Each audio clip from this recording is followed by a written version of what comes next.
What's up, everybody? Good morning. Welcome to a Saturday edition. Morning Scone.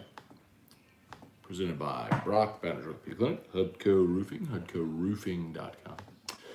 Do business with someone you know, Hudco Roofing, HudcoRoofing.com. All right, y'all. Saints lose to the Packers, although, of course, the final result isn't exactly what we care so much about in the preseason, more so who played well. Hi, Drew. Do you want to come say hi to Dad show? Yeah. Okay, well, that was so lovely and sweet. Come on. Okay.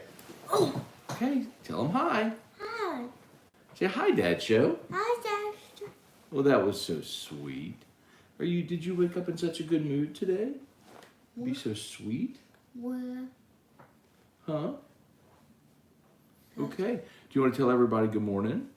No. No. You want to say hi, Kelly? Hi, Kelly Gross. Hi, Gregos. Hi, Kyle DeVille. Hi, Calvin. Say, oh, Papa's watching. We say hi, Papa. He's watching. Say hi, Papa. I confused you a little bit. Hi, Randy Dabdoob. I'm a double. Good job. Robert Williamson. Lance Richard. Everybody's watching today. Well, No, B. in just a little while, by the way, Hi, Daddy. Hi, Drewby. 10 to noon, by the way, I'll be at Rouse's Long Farm that's over by Airline in Antioch, if y'all are familiar where it is. I'll be there for the bourbon pop-up today. So pretty cool what they've been doing. They're opening up unicorn bottles. They're opening up the Van Winkles, BTAX, Stag Junior, Weller 12. I mean, they got some great stuff they've been opening up. So it's free to sample. Just come by. I'm giving out samples of like really, really rare whiskey. So if you love whiskey, you want to have an opportunity to sample some rare stuff, I'll be over there from 10 to noon. So we'll see you if you're around. Trivia Carter, Josh Langlaw, Hunter Fournette, good morning. Nussbus. Joseph Fallsgraf, Matt Lynn, Larry Garner, Gregory Gordy, good morning. Jeb Whitley, good morning. Brett DeGrow, met Brett at the Bourbon Pop-Up in Denham a few weeks back. So same deal, just today over on Long Farm. Josh Langlois, Raymond A. Cashman, what's up? Brad David, Donovan Thibodeau, Jordan Thomas, good morning, good morning. Let's see, Kyle Milliken said, good morning, Matt and Drew. Oops, hang on, I think we pressed a button on your backpack accidentally. Hang on, I think I paused it. There we go. Oh. Huh? Okay. Said, good morning, Matt and Drew. After seeing the Tigers practice, knowing what you know about the other teams, can you go through the schedule, see if there's any teams the Tigers would upset? Well, the interesting thing, Kyle, is I think the only game where LSU is going to be a decided underdog is Alabama.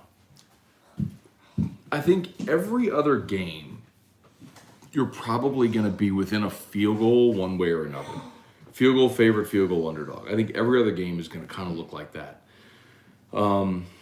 Maybe a little heavier of a favorite at home against Mississippi State. But Will Rogers is certainly a good quarterback. That's week 3 in Baton Rouge. So, I don't mean to cop out, Kyle, but, I think LSU will be a road dog at Auburn, at A&M. And I think those are games either one of those they could steal for sure. Tomas Pena, good morning. Hey, Cashman, you worried about the kicking game this season? Yes, I am, honestly. I think it's something we're not talking about much at all. And when Cade York trotted out there, it was just sort of a given that, you just had this confidence like, all right, well, not even when he trotted out there. If you got inside of your opponent's 40, you felt like, all right, well, you know you're getting points here because it was Cade York. That ain't the case right now. So, yeah, I am worried about that, especially for what I just said. When you're likely playing a bunch of toss-up games, you need your kicking game. Like, you need to be able to convert points. And, yeah, I'm concerned about it for sure. Ryan Rogers, morning, Matt. Have you met Marty from ESPN? Marty Smith? Yeah, sure. Great dude. Jeb Whitley, Matt, do you think the defensive line can be special this year? I'm excited to watch them. I do. Yeah, I think they are. They have lived up to the hype surrounding that position. I think Mason Smith has been largely unblockable from what we've seen. I think Jaquelin Roy is primed for a really good year. Ali Gay and B.J. Ojolari are among the top prospects in the country. So, yeah, and I think they've developed some good depth. Xavier Carter. I'm sorry, not Xavier Carter. Savion Jones, 35, has given them some depth there on the end. Quincy Wiggins, freshman, who is just a sight to behold. Yeah, I do. Nicole Havard, good morning. Sheldon Mark Fleming, Kyle Aycott, good morning. Bubba Tatum, Kirk Taylor, Truax, what's up?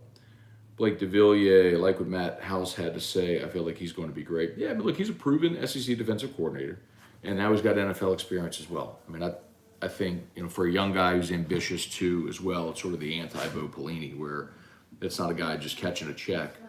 It's a guy looking to continue climbing the coaching ladder. And the reason he left the Chiefs to come back is because he wants to be a college head coach. So you want to be a college head coach, the best way to get there is not as an NFL linebacker coach, it's as a college DC, and then you climb. Jason Horn, Stephen Fry, Bill Schmid, good morning. Luis Alaman. What about Lutz last night? Dude is back. Yeah, Lutz made a 59-yarder. That was awesome to see. That should give you a ton of confidence. Now, the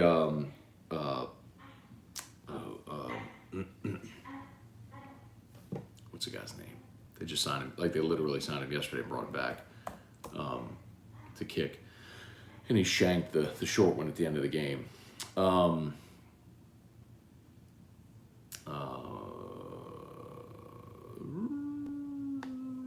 It's like a three-name guy. John Parker Romo, there it is. He missed his only attempt. But yeah, Lutz looked great, which is awesome to see. Standouts last night. I thought Tony Jones Jr. ran really hard, as did Devine Ozigbo. A little disappointed. I was kind of hoping Abram Smith would have a big camp. He hasn't. And maybe the reason I was hoping that is because I've seen the other guys play in NFL games and just hadn't really clicked for them in the NFL in the regular season. So, but those guys clearly look like they're outpacing him right now. How about John Bostic? Had 6 tackles, led the team, had a pass defended and a fumble recovery.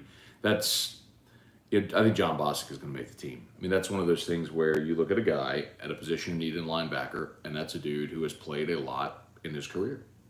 A guy that's played a lot of career games, and when you have a dude that is a Sunday NFL player playing in the preseason, it's pretty obvious. I mean, he's played in 106 career regular season games.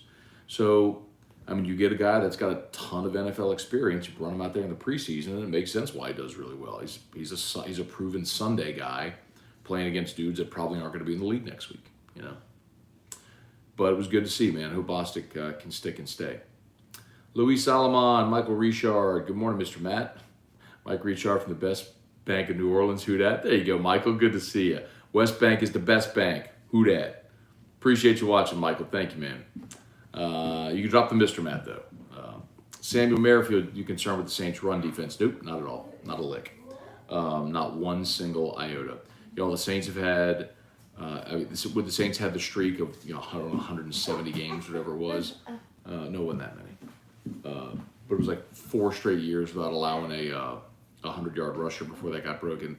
The Saints' run defense, I am not concerned one iota. David Onyemata's a beast. Cam Jordan is great against the run. Malcolm Roach continues to play well. You still got Shy Tuttle. Of course, Demario Davis is a run-stuffing monster. Chauncey Gardner-Johnson's a box safety that plays well against the run. No, I am not worried one single solitary iota about the Saints' run defense. Nope. Nope, nope, nope. Not at all. Can I answer that any more emphatically? Kirk, special teams look good last night and returns. Paul Landry, good morning from Johnson City, Tennessee. Bill Gallion, good morning. Paul Landry, does Emory just not have it this year? Curious about what you see at practice. Paul, I'm not telling you that John doesn't look good. It's just that the other guys stand out. They do. I mean, Noah Cain looks really good. I mean, he looks like the guy that went to IMG and then stepped on campus as a freshman at Penn State and balled out. An injury sort of derailed his career. He got hurt in the opener of 2020 against Indiana, missed the whole season, and then kind of got Wally pipped last year. So, but he looks healthy. I mean, he looks like a guy that took care of his body, is in great shape, and it shows. And I'll keep saying it, but Armani Goodwin has put on good weight. Like, he went from being sort of thinner back, 5'8", kind of can shift and move a little bit, to a dude that's 200 pounds and run you over. Low center of gravity, runs hard. I think they all have a role. Please don't misunderstand me. I think they're all going to play. It's just, I get why the other guys are getting an opportunity. They deserve it. They look really good. Vinay Patel, good morning. Any update on the AMA for GameCoin? Also, any other news for GameCoin you can share? Similar to last week, Vinay.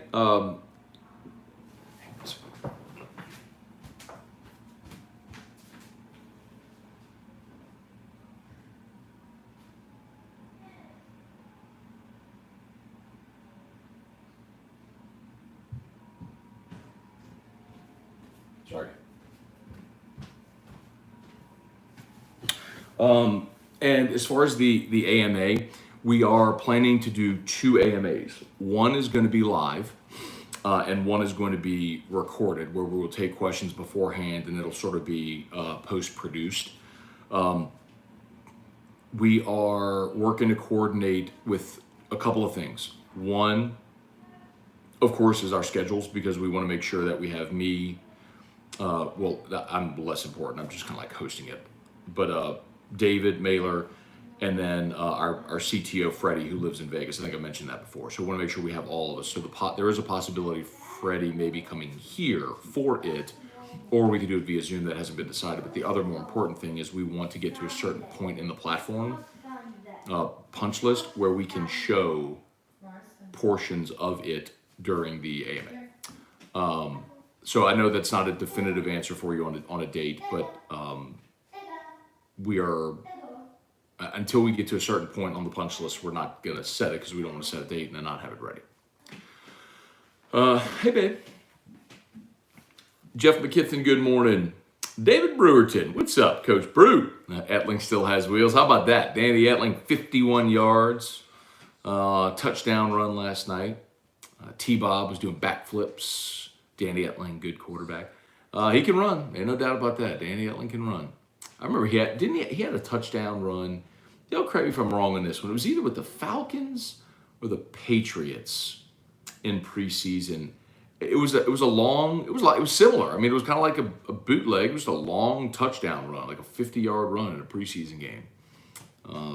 Not sure we ever saw that from Etling during his time at LSU.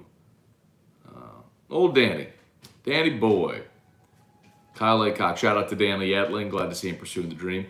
Yeah, man. So isn't that like a true in like the contrasting sense to Miles, right? Like sometimes, and again, it's not a knock. It just sometimes you just know when you're done, and sometimes dudes like Danny Etling want to hang around, jump practice squad to practice squad, go try to make this team and play for as long as they can. But not everybody does, But shout out to Danny Etling, man. Still getting him a check.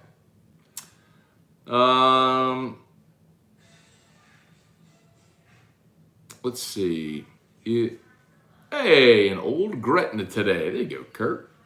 Sammy Merrifield, what do you think the Saints tight end will be? Who do you think will Saints tight end be to make the roster Is there enough potential to be considered decent? Well, I mean, Troutman's going to be your guy. And, I mean, they have Taysom listed as a tight end.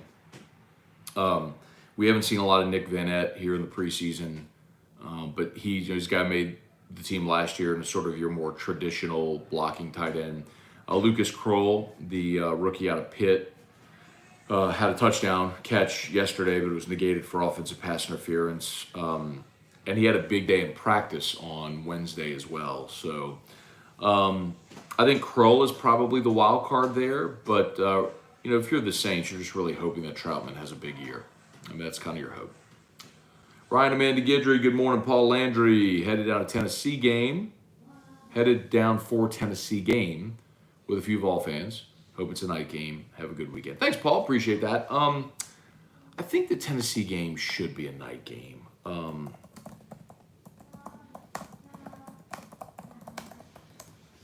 What time is it?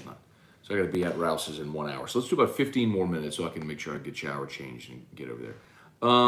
The LSU-Tennessee game is October the 8th. October the 8th is the day that's the Bama A&M game in Tuscaloosa. That will be the CBS night game, 100%. Excuse me. And then Auburn, Georgia is also that day. So what you will likely have on CBS is Auburn, Georgia at 2:30. A&M at Bama at 7, and LSU will be a night game against Tennessee, probably on ESPN or SEC Network. One of the ESPNs, right? All right, smash that like button, y'all, if you haven't done so yet. Facebook, please like the page, share the post, like the page, share the post, like the page, share the post. T-Hen, what's up, Matt? We got some 12 action last night. 12 action. Oh, Chris Olave. Yes, Chris Olave, touchdown reception last night. He's been great in practices as well this week. So, flashing, I love to see that. Gregory Gordon, enjoy all the shows. Matt, have you ever thought about being a play-by-play announcer or going into that field of work? Yeah, Gregory, you know what, man? I did call games for Catholic for 8 seasons, and I really enjoyed it. And honestly, for a long time, I thought my career ambition or goal I wanted it to be the radio play-by-play guy for LSU. But you kind of get into your career and sometimes things change, like what you thought. Like, I don't really have a strong desire to make that my career, at least not as the job is structured now. Look, Chris Blair's got the job too, so I'm not even, but the way LSU is structured right now is you do football, basketball, baseball, and all of the coaches shows as well for those 3 sports. Basically, when you have those 3 sports that overlap like that, you would have to do, I believe it's something like 42 weekends a year are accounted for. Like, you're working for like 42 weekends a year. It's absurd. Like, you have no life. So I really have no interest in doing that. If they ever would split the duties, like football, basketball, and then have a separate person do baseball or something like that, that could be appealing. But no, not really.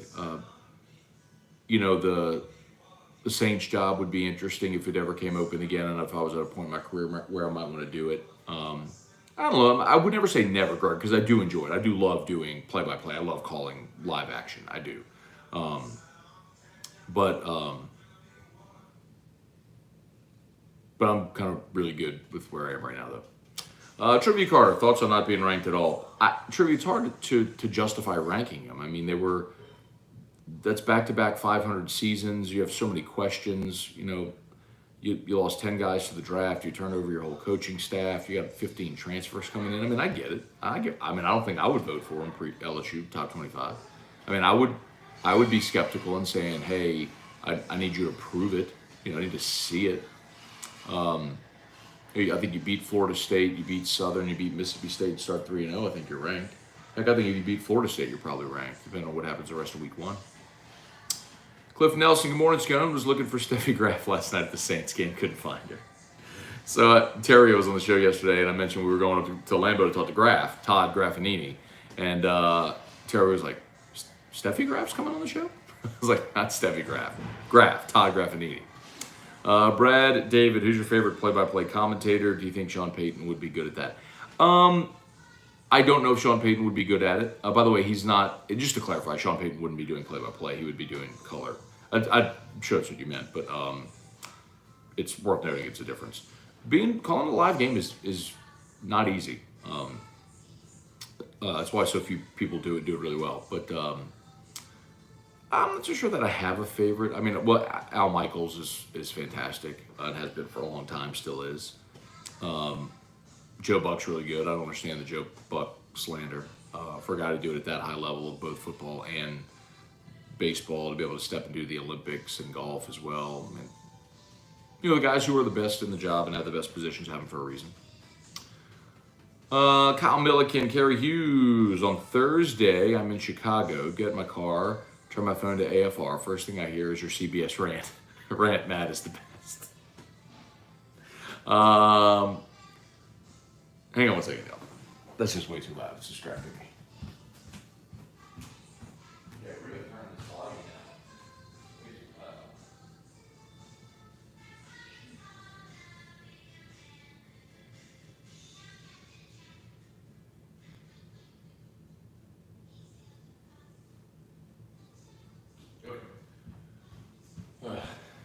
loud. Drew with his silly sing-along songs.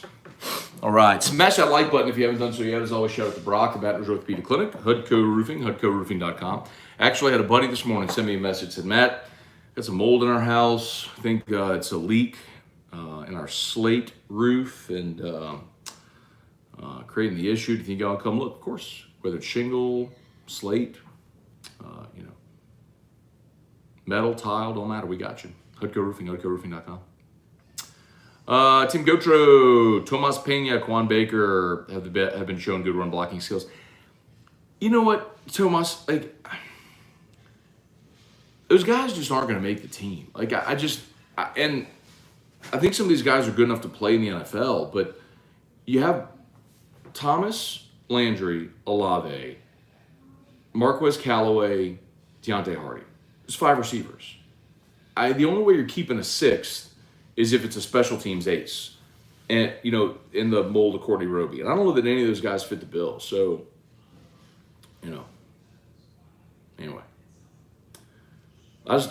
Quan Baker can play. He ain't making the team. Traquan Smith's not making the team. Anyway. Brad David, why was Pelini so good his first stint at LSU, terrible his second? Was he just not good at evolving? That's a big part of it. And he was also super lazy. I mean, the stories were about him screeching over the train tracks on Skip Berman Drive at 7:58 for an 8 a.m. meeting. I mean, he was last in the building and the first one out. He was a guy at the end of his career that was just catching a big check. And, remember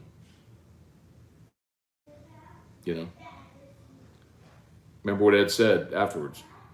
I'll never hire another coordinator without interviewing him. He didn't even interview Bo Pelini. Pete Carroll told him to hire him, so he did. That was Ed Orgeron in a nutshell. Like, don't get me talking about it again because, like, it's just astonishing how awful he was and how many people still in any way defend him in any way because he was so dreadful. Like, anyway. If you had, let's see, Joe B19, if you had to pick a team in the SEC West not named LSU or Alabama to win a championship this year, who would it be? Probably A&M. Alex, what is all this talk that Brian Kelly has to have 2 or more good tight ends to meet his previous criteria to be successful? I don't know all that, Alex. I mean, we've seen them run 2 tight end sets, but it's when they're doing goal line and short yardage situations. So if you're in a short yardage situation and you need to blow someone off the ball and go heavy, they'll put 2 tight ends in. It looks like they're doing that. They'll go under center. But other than that, we haven't seen it much. I mean, he loves to use the tight end, and I think they found a really good athletic one in Mason Taylor, who's going to play a lot as a freshman. Joey Medke, Damon Hinderberger. Morning, Matt. Not sure if you talked about this yet, but with Saints' final preseason game, will we see any starters? You know what, Damon? I don't know. Dennis Allen has been non-committal about it. And remember, last year they only played 2 preseason games because Ida canceled the 3rd preseason game. So we never really got to see what they would do in a three-game preseason. So I don't know. I mean, there's no precedent for them to play 3 preseason games to see what they would do. I mean, normally it would be by the 3rd preseason game you play your starters longer, so it would make sense if you played some of those guys this week. But a big part of it too also is health. Like, I don't think you're playing Michael Thomas at all. I don't think you're playing Jameis Winston at all. I don't think James Hurst gets hurt this week in practice. I don't think you're running him out there in a game. So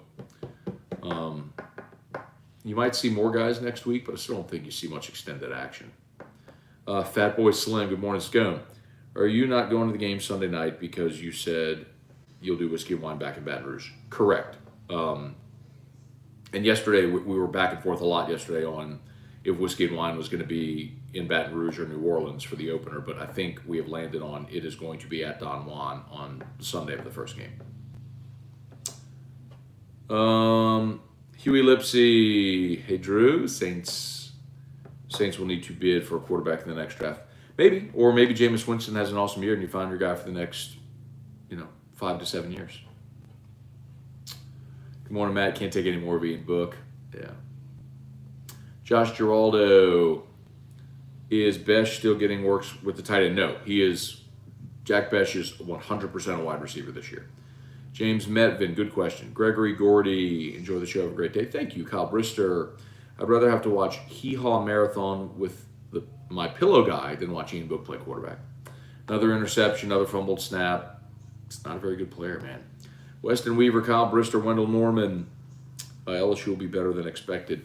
I agree with that, Wendell. I mean, if the expectation, if LSU's at 7 wins in Vegas, I mean, I've got them at 8-4. So, if you can get a win total at 6.5, I'd take the over there for sure.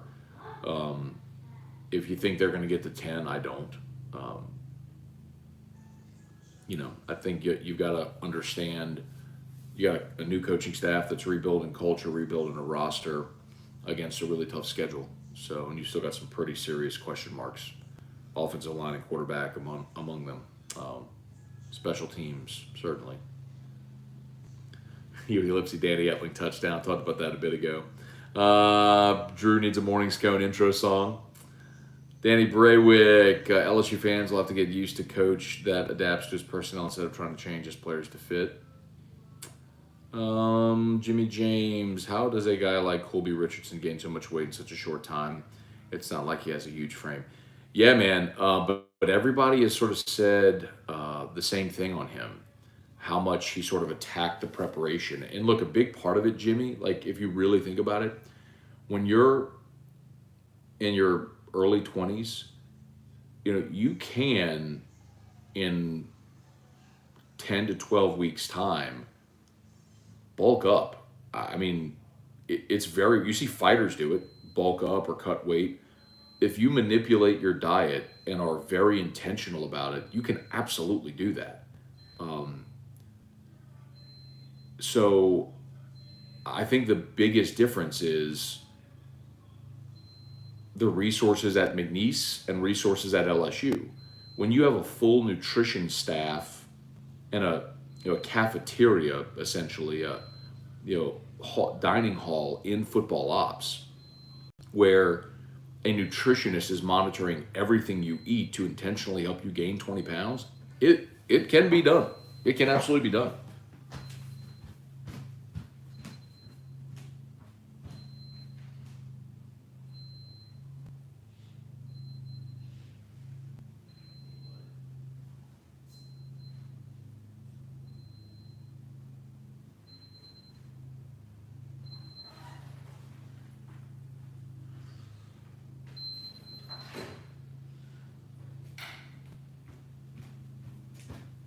Okay. Might be just about done, y'all. Again, I gotta be at Rouse's in 45 minutes. So I need to shower and get over there. Just about done. Let's see, a couple more. Wow.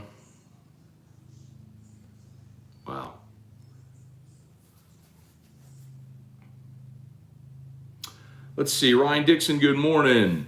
Michael Faseckerly, good morning. Stephen Fry, is Juwan Johnson still being considered a tight end? Yes, I should have mentioned him, and he played last night too. Chris Andrapont, good morning. Kyle DeVille, Matt, heard Bobby Abear last night kind of ranting about the game. Is he overreacting or what? Yeah. I mean, well, I didn't hear him. So let me not speak out of turn. I didn't hear him, but I wouldn't overreact to a preseason game.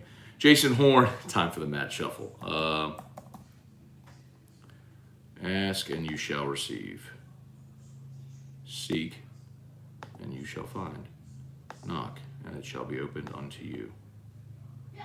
That's from the Bible.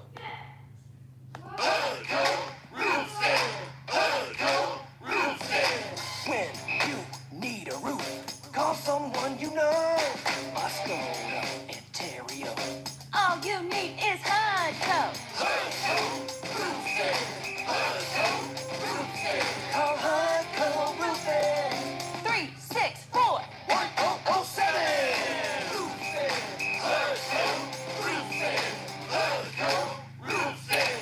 HutGoRoofing.com. Wayne Blanchard, Trevor Penny did look good again last night. He did. Henry Gordon Bennett, so did Deontay Harris change his name to Hardy? Yes. Stephen Fry, your Edo impersonation is actually quite good. Thank you. Charlie Gale, good morning. Ryan Dixon, don't think it would fly in any Fortune 500 company hiring someone the hiring manager doesn't interview. All right. Quentin Breakbill, good morning. Jason Horn, Saints game is on replay on NFL Network. The fumble wasn't on book. It was on the center last night. Okay. Reagan Lee, what's the worst Coach O story you know? Short on time, and many of the Coach O stories are public, as I think you all well know. Enjoy your day, Matt. Thanks for the shuffle. You got it. All right, we are done. Game day on campus for the Bama game. I don't know. You're a Fave 5 head. I guess it really depends on what else is going on in college football at the time. Jimmy James, I'd love to do an interview with Dr. Frakes on the nutrition plan. Okay, I'll reach out. Carson McManus, why do you think Baskerville got passed up? Bro, it was very surprising yesterday to hear Matt House say that they needed more physicality out of Baskerville. I did not see that coming. Hunter Picard, are the Saints trying to hide Andy Dalton from the rest of the league? No, because Andy Dalton's going to make the team, and he's your backup. So I think they were just not. Did you see the offensive line they started last night? I think they had no interest at all in getting Andy Dalton hurt behind that line. All right. Game day for LSU Tennessee would be my choice. There is no chance that it's LSU Tennessee because it will be A&M Bama that day. Book it. That's October the 8th. Okay, y'all have a great day. I got to bounce. If you're around, I will be at Rouse's Long Farm. That's right, Airline in Antioch from 10 to noon for the bourbon pop-up. Y'all want to come try some rare whiskeys for free? Come over to Rouse's Long Farm, 10 to noon. All right, y'all have a great day. We'll see you. Peace.